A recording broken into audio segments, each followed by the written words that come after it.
Welcome to Make Your Wealth Work, a practical show for builders, entrepreneurs, and anyone who wants to think like one. I'm Jason K Powers here with Joe Pantozzi.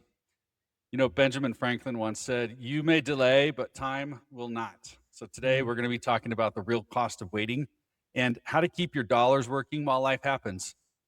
Joe, how you doing? It's 2026 already. Can you believe it? Oh man, I'm doing great. It's an amazing day here in central Pennsylvania, and I'm looking at that beautiful guitar in the back shelf, and I just wish I could play a few chords on that thing one of these days. Strum a few notes. Strum a few notes. Yeah, yeah. We just got through the holiday seasons. You guys have a good one? It was awesome. Anytime you put grandchildren in a house and 8,500 Christmas toys, more or less, Yeah, it's fun. right, right. Yeah, we had a blast. We came through unscathed. Nobody got sick, really. Everybody, hung out, had a good time. It was Mm, good. mm. That and dozens and dozens of homemade cookies. Yeah, that's right. That's Yeah, right. that's good. 2026 is here. Time for that post-Christmas diet for many of us, you know. At least for me, I know every year I'm like, goodness gracious, what did I do? You got to go through it. Got to go through it. We were talking about with the new year being here and how we kind of start looking back, right? This time of year is always very reflective for people. And we start looking back and going, how was 2025? How did things go that I had planned? What didn't happen? What am I going to do, right? The popular New Year's resolutions that may or may not happen. And yeah, it's a big time in that regard. Everybody, it's a good time for people to really just sort of stop and regroup and think, what have I been doing? What didn't I get done? What am I going to do? And it's a great conversation to have with people. And so I thought this episode, that's kind of what we would dive in. We get a lot of procrastination that happens in life. I'm getting around to it. I'm going to get around to it. And and here 2026 is already, and you're like, oh my gosh, how fast that year went by. Well, but also to help create a little bit of calm, because there's a whole lot of anxiety that goes on when people start to think about the need to create New Year's resolutions. Sure. Yeah. Somebody said about shoulds. Don't should all over me. Don't listen to what somebody else tells you should do for yourself. Hmm. You need to decide for yourself, with your family unit. For me, that's me and my wife, me and my wife and the Lord. We need to decide, what's good for us. What worked last year? By the way, what worked last year? What's worked for the past 20 years? Don't throw out the old stuff, the good stuff, just Yeah. because you see the next new shiny object.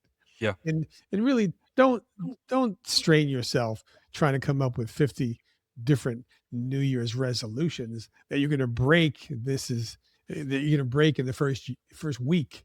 Yeah. Okay. So try to take it easy. I'm a poster child for understanding that life is too short, man. Yeah. Life is vapor. And at the end of the day, more is said than done, Hmm. right? And if you could accomplish a little bit day by day, in a prayerful way after you've considered it and really decide that it's important, Yeah. you know, start to take little bites at our projects that you think are worthwhile for yourself, your family, your business, your ministry, your kids, your future. Worthwhile bites. Don't buy into somebody else's agenda for your life. Hmm. Hmm. And here we are talking about financial excellence and thriving and generational wealth and putting all the financial pieces together. And from my point of view, this is probably starting off script. From my point of view, it's simpler than you make it. Hmm. I see a lot of people kind of floating through our website and sending inquiries and scheduling themselves through our Calendly or whatever they're doing to connect with us. And they're asking the typical shoppers questions. The Some people call them looky loos, right? Yeah, yeah. They're looky loos because many of them are never going to make a decision. So in Exactly. 2026, at the end of the year, they're going to look back and say, wow, I can really pride myself in the fact that I interviewed 45 financial planners and not one of them was worthy of me. Okay, Yeah, great. And that means yeah. you just wasted a year by not taking action. And I'm going to say it's better to take a good action than the perfect action Mhm. because there's no such thing as a perfect plan. There's no such thing as a perfect consumer. There's no such thing as a perfect financial company or financial advisor. We're all imperfect. Yeah. But man, you can make some amazing, positive, good wealth building steps because at the end of the day, you're not going to build wealth this year. You're going Yeah. to start the steps to build wealth that will accrue over the next 5, 10, 15, 50 years. Right. And what you will want to consider, I'm not telling you what to do. What you may want to consider is establishing some habits that you can tolerate, Yeah. right? I mean, Well, I it's baby steps, right? It's one step at a time. It's start start something, do something, even back on your goals, right? If you're setting lofty goals for your New Year's resolutions and you're like, I want to lose 100 pounds. I'm just going to pick, that's the most common one, weight loss, right? I want to sure, lose 100 pounds. You're like, well, sure. how am I going to lose 100 pounds, man? That looks so out of reach. Well, don't just start with five. We'll lose five and then set another five. You hit that goal, set another one. Hit that goal, set another. But that's what you're saying, even financial goals. You start something now, take action now, and work towards that rather than, Napoleon Hill once said, do not wait, that the time will never be just right. Yeah, and that's mostly true, you know? Exactly. So as far as good habits are concerned, we talk about the fundamentals, the building blocks. I talk all the time about a building which I kind of shape as a pyramid, right? And the base foundation is protection. You need to protect what you have and what you will have. And that includes all kinds of protection tools, right? Your wills and trusts, your basic health insurance, your long-term care, your car insurance, your liability umbrella, all the things that protect your world. Life insurance should be part of that fundamental structure, right? You want to Mhm. protect your family if something happens to you early. So that's the base level. We're only talking about a building with 3 stories, right? Yeah. The base foundation is protection. Above that is saving. And savings is something that I've spent a career teaching people about. And don't get me wrong, I work with people who make 7, 8,000 dollars a year. I make work with people who make 7, $8 million a year. It doesn't make any difference. Human nature is the same. No matter how many zeros are after your income or after your net worth, most people have trouble wrapping their brain around the savings element. And so and so there are several 100,000 financial professionals trying to help people move the ball down the field. And the first play is establishing that pattern, that habit, that discipline of building up capital, building up your savings repertoire, building up your bond element. It's cash, it's liquidity, it's capital. That's the second element, savings. And then from there, the third element is growth, right? Then and you can pick your poison. I don't care how you want to build your wealth. You want to build a string of McDonald's? It's wonderful. You want to build a string of convenience stores, gas stations, um, uh, generic grocery stores, organic grocery stores, Mhm. right? Anything you want to do and you do it with consistency and with excellence, you're going to build a great a great wealth profile and a great path for yourself and maybe your kids to follow after you. Mhm. right? Mhm. You want to we want to invest in the stock market, in Wall Street, in market type accounts, in alternatives, in gold and collectibles and art and crypto. Invest in real estate. What we're talking about are the fundamentals, getting to the point where you have enough capital to sustain investments in capital assets. And so typically when people are contacting us, one of the first questions out of the gate, and we're going to get to the cost of waiting in a minute. Yeah. One of the first questions out of the gate is there, what's the rate of return on this thing that you're Mhm. recommending? Well, wait a minute. Let me ask you a question. Why is internal rate of return or rate of return so important to you? Tell me what assets you've built up in your life today where you monitor the rate of return. Tell me about your savings account. How long have you been working? 20 years. How much money have you saved in 20 years? Well, you have to understand. Okay, right there, Mhm. you just gave me Mhm. the answer. Mhm. The answer is for 90% of Americans, nothing. I haven't saved anything. So why are we putting the cart before the horse by saying, what's the rate of return? Don't worry about rate of return. Worry about creating the discipline of systematic contributions to a savings type account. Right. And when you've got 5 years worth of income built up in that thing, then let's worry about rate of return. Yeah. Let's get Yeah. there. Yeah, it is reprioritizing your perspective, I think. And even when I first got into this, the very first time I heard about things like the infinite banking concept, I that kind of perspective was paramount for me. It was changing the angle, I guess, through which I was looking at things. Because I was that guy coming in going, "Hey, well, what's my rate of return on this?" And it was that, "Well, how much money do you have?" "Well, I don't have any." Let's say, "Well, hold on a second. Let's back up. Right. Let's back up and see what do we need to change in order to have something to be asking that question appropriately." But there are those who walk in day one in this context and do have the money already. And that is the same question, Joe. What is the rate of return?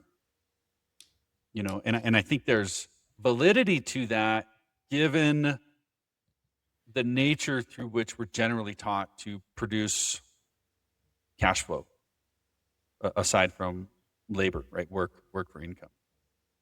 It's taking a vehicle like infinite banking, for example, and understanding that that is not the final vehicle through which you answer that question, if that makes sense. That is a tool that you're using, the foundation maybe through which your money flows. Because we always talk about that. We have to show you how to change the flow of your money. And by changing the flow of your money, you can create more opportunity to do various things. And you can change the flow of your money by getting control of the banking function. That's right. Because for the majority of people, that we're talking to, whether it's a lot or little, it's said in Nelson's book, and nobody has ever disputed this fact or this premise that Nelson laid out, is that the majority of Americans are sending out about a third, he says 34.5%, about a third of their take home to outside lenders, toxic lenders, credit cards, finance companies, SBA, mortgages, lines of credit, HELOCs. They're sending out a third of their take home to interest payments. So nobody has told me what the rate of return has been on that money going out. And Hmm. truth be told, it's not a rate of return, it's a negative rate Yeah. of return, which is very difficult to measure, but we can measure it because Yeah. we have calculators. Yeah. Okay. Yeah. So if you can take a third of your take home and start redirecting it into an account where you do your borrowing from a friendly lender as opposed to a lender who hates you, now you're going to start to make money because instead of paying the average credit card finance charge of 28% nowadays, if you can have a lifetime source of capital at 4% interest only, for example, how much money would you save? And then again, you can pick your poison, pick any investment alternative you want. And I don't care what it is: real estate, businesses, Wall Street, alternatives. The Mhm. money that you save from not dealing with those toxic lenders who hate you, you will build wealth, and sizable wealth. Well, and I think it's a great perspective when you talk about this debt. I think a great perspective for people to have is understanding. Let's take, for example, someone who has, we'll just use a random $30,000 in credit card debt, and they're paying 28%. So there's pile number one. All the life going on and happening here and there, they're making their money, and then they're setting other money aside. They're going to handle this debt later. And the money they're setting aside, maybe they take a 30,000, maybe they've accumulated 30,000 and they're putting it into some investment vehicle. What's the rate of rate of return? Let's say they're getting 8% on whatever it is. I don't care. Well, and then we are compartmentalizing our money in that regard. We're saying I'm making 8% here. I don't care. I'm making 10% here. For how much? Silo thinking. 30,000. For 30,000. Okay, well, how much debt do you have? Well, 30,000 in debt. How much are you paying on that? Well, 28%. Okay, let's net that out then. So your net is still 20% debt. So ask yourself the question, how much would you save if instead you attack that debt first? And remember, Nelson teaches us that it's not about rate of cash flow, rate of return. It's about volume of return. So if you take that $30,000 example that Jason just gave us, and we calculate it out, and we'll do that on a one-on-one meeting because we can monetize everything. We can calculate everything. We can calculate lost opportunity cost, right? We can calculate future value, et cetera. How much is it going to take you to pay off that $30,000 worth of credit card debt if you're paying 28% on the unpaid balance? You may wind up paying 2 or 3 or 4 or 5 times that amount. Why? Not only because of 28%, but because that line of credit continues to stay open. Mhm. There's the thing. I'm paying 28%. I've paid $800 a month for the past year. And gee, my balance didn't go down. It went up. Why? Because I kept on charging. Yeah. And how many people are playing the credit card game? Well, I paid this credit card off because the interest rate was too high, whatever that means. And I started using this credit card because I got an introductory rate of 0. Great. How long was the introductory rate open? Well, 6 months. Great. And how long ago was that you opened it? Well, a year and a half ago. Okay. What's Mhm. your rate now? Well, it's approaching 20% again. Where are we going with this? Yeah. We're spinning ourselves into a grave here. Yeah. Right. So it's not the rate of return, it's the volume of return. It's a negative return. We're sending money down a rat hole. And then at the same time, we're saying, if I started a policy representing the foundation for this infinite banking concept system that you guys have, how long am I going to have to pay into that thing? Mhm. See, Sure. Jason, this is all wrapped around the Yeah. cost of waiting. How long am I going to have to be diligent with my own money? How long am I going to have respect from my own efforts to create wealth? Because right now I'm working for somebody else a third of the time because my money is going to somebody else who treats my money with better respect than I do. Mhm. How long do I have to pay on this life insurance policy? Well, I don't know. How long will it be before you want to have $1 million Sure. in your account? Because right now you're building up $1 million in somebody else's account that you'll never see. So I'm trying to make it very clear, and I want to paint a picture and let people measure the dollars that that are being lost because they're not being accounted for. When we talk about these four elements, we talk about income. Your income is your income. Can you create more than one source of income? In many cases, of course you can. Out of that income, you're going to have a certain amount of expenses.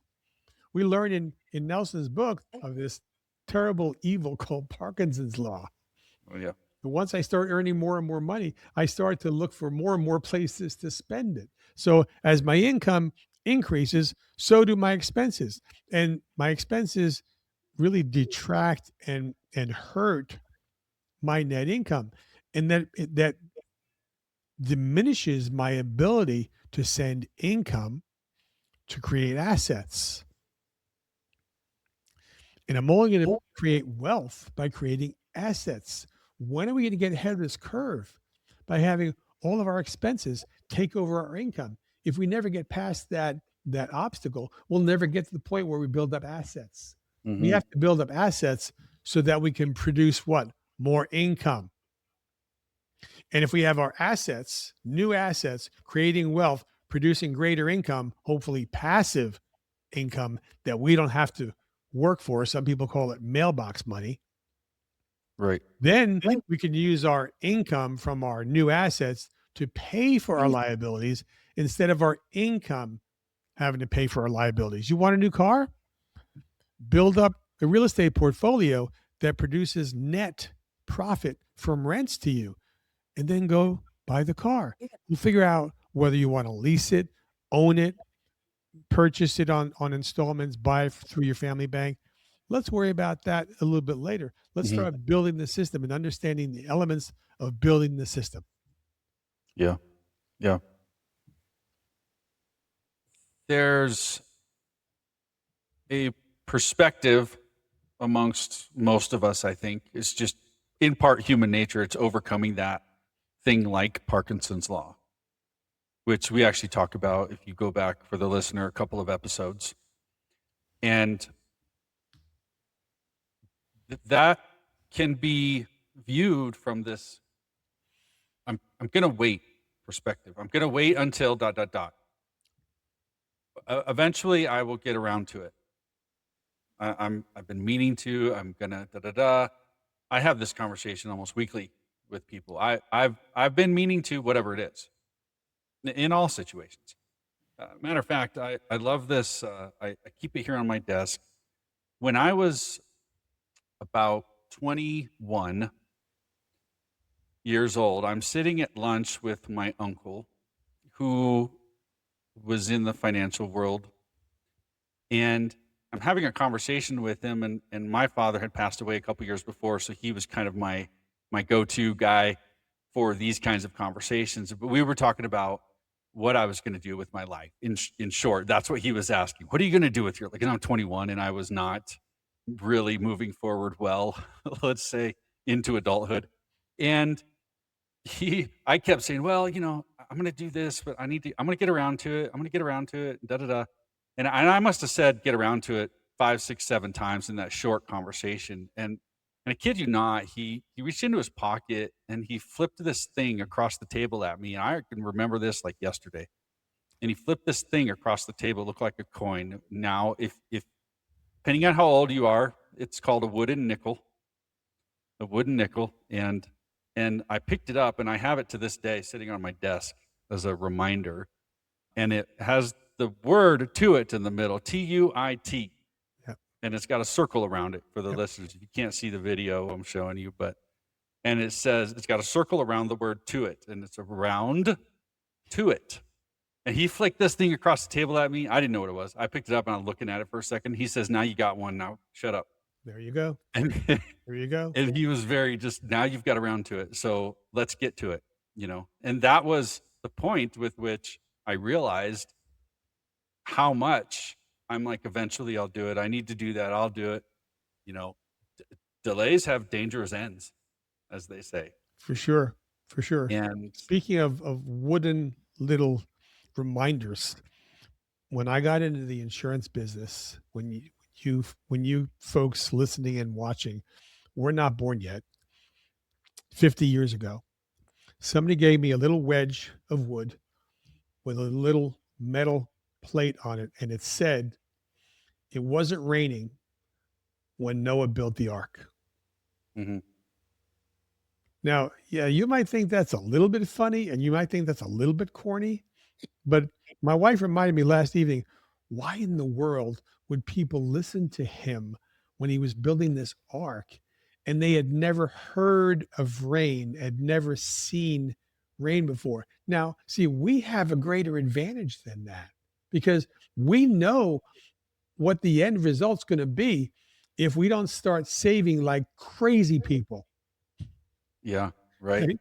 I mean, and if you haven't had the good fortune of having somebody beating you over the head for the past 20 years, reminding you to save, well, then you probably haven't saved much because saving is boring. Well, I had money saved up and then, something happened. My car broke down. Well, guess what? Your car is always going to break down. Our cars are always going to break Mhm. down. We're going to spend, a couple hours in the emergency room at least once in our lifetime. Some of us are unlucky and we're accident prone. And we wind up in the emergency room more than once in a lifetime. Things are going to happen. You're going to blow a tire. Things are going to happen. There is no negative outcome. There is no problem. There is no obstacle. There is no business challenge that cannot be at least helped by having more capital, Mhm. right? And our job, and I'm so grateful that I have a job where I get to remind people of basic common sense things, which are not very common. Common sense is not very common. I have the privilege of reminding people you're going to have an amazing life if you can start doing a few basic things. Control your expenses, watch where the dollars go, and save like your life depended on it. Mhm. And make sure that you save before you pay anybody. And can you imagine taking 20%? Just take a number, take any number you want. Imagine taking 20% if you're take home and putting it into an account that you don't touch for 10 years. How outrageous would that be? Your friends would call you idiotic. They'd call Mhm. you stupid. They'd call you ignorant. Well, you could do a lot better than that. Where's your money? It's in a savings account. How much is it earning? 1%. And you just turn the tables and ask them, how much you got? Mhm. Well, don't have that much, but I'm getting a better rate of return than you are. You just proved my point. People are Mhm. are so obsessed with rate of return. But I'm sorry, if you have $1 million in savings account earning 1%, congratulations, Mhm. because you are ahead of 99.9% of the population in this country. Right. Right. Well, and that's a good conversation to be had, I think, is what then can someone do with that free cash flow? If you're socking away, if you are responsible enough to sock away any kind of money, really, what can you do with it? And that's where we talk about changing the flow of the money. You know, yes, you can warehouse your wealth inside a literal savings account. And if you could do that, you can warehouse it somewhere else too. You know, but if you can't even put enough away to save, then we generally like when we start talking about infinite banking with people. If you cannot save a penny, you're just burning holes in your pockets. Money comes in, it's out. You're spending wild amount of debt. You have no real. It hasn't hurt enough to make the change. Let's say, then IBC, for example, is not for you right now. If it's hurt enough to want to make the change, we can make the change. You know, we can turn the ship around. Maybe you've created a cruise ship, so it will take a minute to get that thing turned. Maybe you're in a speedboat, you just started, you're on the wrong path. We can turn that pretty quick. You know, And we talk about using a properly designed life insurance policy as a foundation for your infinite banking system, right? The policy is not the system. The system is in your brain. It's a concept that you design and you model uniquely according to your needs, your family needs, your business needs, your kids' needs, your posterity's needs, the needs of your charities and causes that you believe in, however you want to create wealth and how you want to distribute it over the next 100 years. But I constantly have the same wisdom that Nelson gave me to share with others. Well, you're concerned about rate of return, but I can tell you that a life insurance policy properly structured will give you a schedule of guarantees which does not exist literally on the planet in any other financial instrument. Now, if that is not a powerful statement, I don't know what is. Right. So if I'm telling you your rate of return is going to be above zero, can you guarantee yourself an above zero rate of return in the real estate you're investing in? No, you cannot. Can you guarantee yourself an above zero rate of return in a market investment? No, you cannot. Can you guarantee yourself a rate of return above zero in a chain of businesses that you set up? No, you cannot. And I'm not saying you should have a life insurance policy. That would be silly. I'm not saying you should have a policy instead of. What we're teaching is that you can set up a life insurance policy which capitalizes and finances and collateralizes all these other businesses. So go and take your shot. You will build wealth in all these different areas.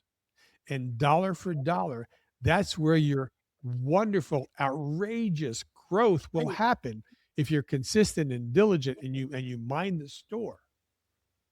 And not or, and at the same time, you will have a guaranteed rate of return, guaranteed, underlined, bold letters, contractually obligated by a multi-billion dollar insurance company.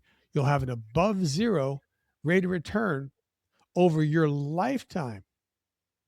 So now you have the freedom to go out and make great gains with the things that you choose to speculate with, the things that will create wealth, the businesses, the investments, the alternatives, etc. Because you have the stability of knowing my foundation is secure and solid. My foundation of savings will always be there. I'll always have a guaranteed source of borrowing.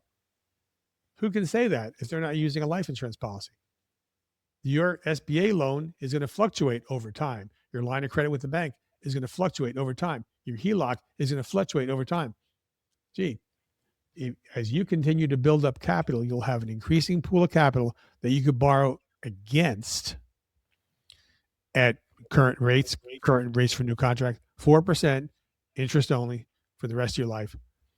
No business owner that I've ever spoken with can beat 4% locked in for the rest of your life. For life. Interest only. So the elements that we're talking about are there. We can calculate them and monetize them for each individual situation. Show you how to build it. You tell us how much you want to fund, and we'll tell you how to design it and how you can recapture debt, get rid of the toxic debt, and start building wealth securely and intelligently. Yeah. And I think the key is doing something. Just like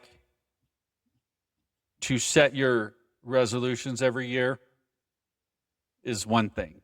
To act on them is another, and baby steps. Some people are like, I could never. We give examples, people starting policies and the large dollar figures that come up on some of these examples with people doing policies. And I'm say, hey, don't worry about the number of zeros. We'll help you set up something that's right for you and your situation that makes sense for you. And maybe someday you'll be looking at those larger numbers and going, I can't believe that's all I can do. But start something small, right? Because nothing grows more than what you planted today. And nobody has ever come back to me 10 years after we started a plan and said, I saved too much money.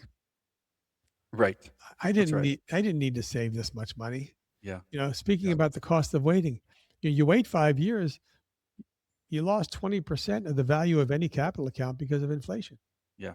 So we can address and we can approach the concept or the discussion point of the cost of waiting from multiple perspectives. If you wait, you saved less. If you wait, you lost through inflation the money was eroded that you did build up. So the longer you wait, the higher you have to climb to overcome inflation all by Yeah. itself.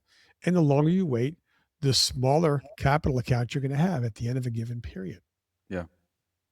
And even for those around you, even for your children or grandchildren, if you're thinking long range, I love Warren Buffett once said, "Someone is sitting in the shade today because someone planted a tree a long time ago." And it's so true. If you do something, no one ever sits there 10, 20, 30 years from now and goes, "I wish I would have put less in. I wish it wouldn't have grown like it did. I wish I didn't have access to all this capital." It's that kind of thing. And not to just be facetious about it, it's just it really is true. It's if you put the time into learning these types of vehicles, what they can do for you, and then apply it. Don't just be a habitual learner only. Apply it. You will see the results. You will never regret the results.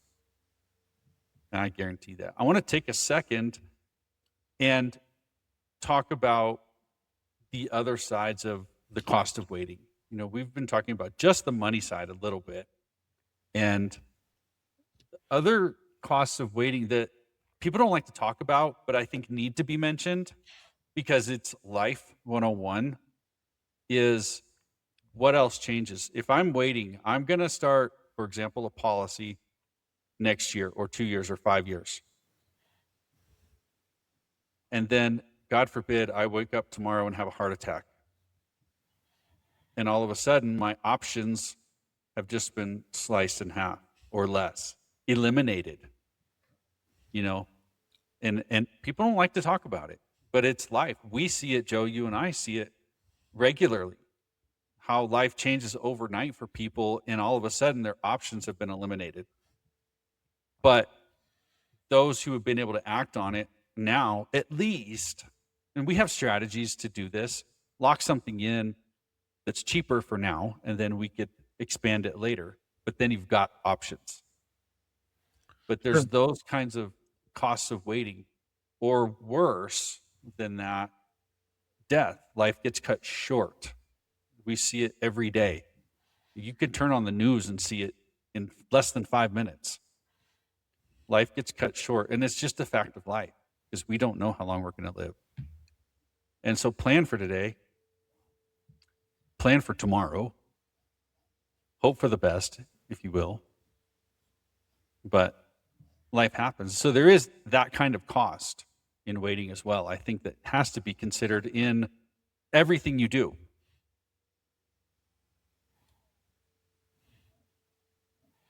You can go to lifehappens.org and get a very simple, very accurate, very generic calculator. Because you might ask yourself, how much life insurance should I have? Now, you can answer that question in 5 minutes by having a conversation with us one on one, but you don't even need to call us. Go to lifehappens.org Yeah. and get a simple bottom line. You can disagree with it, but at least you'll have a number to work with. Mm-hmm. Mm-hmm. Yeah, there's a lot of good things on there. I think it's a really good, we're in the industry, and so I know I talk to people and they're like, "Yeah, but you're clearly biased." I'm like, "I'm biased, but I also am human. I have a family that I want supported. I have been in firsthand situations where family members' life have been cut short or permanently disabled. I've seen it happen. I've seen finances devastated overnight and people lose everything. I've seen it, right? Because it's just life. So why not position yourself the best you can for those various types of protection and buffer yourself a little bit? This isn't, we don't want this to be a doom and gloom conversation or anything like that, but it's just life, right? And I think people are scared of having those conversations. It's uncomfortable, makes people squirm a little bit, but I think it's an important conversation to have, And there is hope beyond that. It's not just, let's talk about all the bad things that are going to happen and how do we protect against it, right? That's why I love the infinite banking concept and utilizing properly structured whole life insurance is because It's more than just life insurance. It's taking this vehicle that people originally perceive as just protection against death and understanding it and how it can be adjusted and used for so much good in life, in your life while you're alive, you know, and it's great because I was practicing it before I got into it as a career. I was utilizing the infinite banking concept in my life and I saw the benefit of it. And that's why I became really I'll say an evangelist of infinite banking to tell people, look, you guys got to hear about this. This is awesome, you know, and I truly believe that.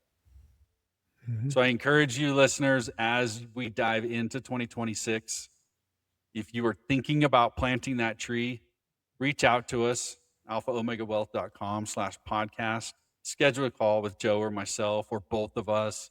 We'd be glad to chat with you and just let's unpack your situation and talk and figure it out. And then if you don't have the financial goals, let's help you set some. If you're just kind of floundering, we can point you in the right direction. If you're ready to jump in, you're like, okay, I just need overall help with my debt. And how can debt be done through infinite banking? This thing, infinite banking, you guys talked Yep. about. We can help you understand that, or any of it, right? So just don't be afraid to call. Don't self-eliminate. Don't set the goal. Don't say one day I'm going to call them. Make today day one There you go. and do that. And do that. All right, guys. Thanks for listening. This was Make Your Wealth Work with Joe Pantozzi and myself, Jason Powers. We look forward to seeing you guys next time.